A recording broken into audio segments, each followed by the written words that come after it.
Siku chache baada ya bunge wa Kiharu na kiongozi wa chama cha PPK, Ndindi Nyoro, kuzindua mwelekeo wake wa kisiasa kuelekea uchaguzi ujao, kiongozi wa DCP Rigathi Gachagua alizuru Kiharu wakati wa kuanza ziara yake katika kaunti ya Murang'a.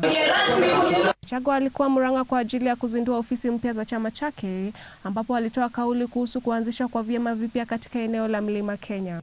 Be focused. Sitianza safari ya DCP. Tukae tuangalie mbele. Let us go all the way to the finishing line. Hata ukisikia hapa na hapa, wewe achana, angalia mbele.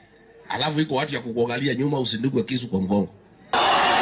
Katika ziara hiyo, Gachagua aliendelea kupata uungwaji mkono kutoka kwa wafuasi na wandani wake katika mikutano ya hadhara iliyofanyika Murang'a mjini, Kigumo na Kandara, huku baadhi ya viongozi waliokuwa naye wakizidi kumkosoa Rais William Ruto. Umepanga kura hii ya Mount Kenya, ati haitapigiwa mtu mmoja. Unataka uigawe kura kidogo hapa, kura kidogo hapa. Nataka nikupatia bad news nikiwa hapa Kiharu, nikiwa hapa Murang'a. Sisi watu wa Mount Kenya tumeungana pamoja na tutasimama pamoja. Angetaka alete Kiambu iwe kando. Tuhamwe. Aende pale ambie Kiambu wajitoe kwa Mlima Kenya. Akuja huku Murang'a atuambie Murang'a mjitoe kwa mlima. Aende Nyeri awaambie wajitoe kwa mlima.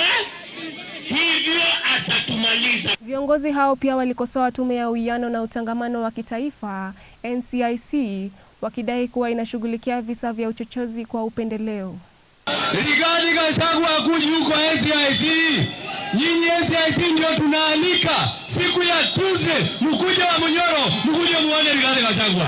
Kama mmeshindwa na kazi yenu kuwa fair na kuwa objective, sisi tutafanya mpango hiyo kitu yenu ikuwe disbanded kabisa. Wewe ukiona watu wa opposition unapeana idhani ya kwamba washika within 24 hours.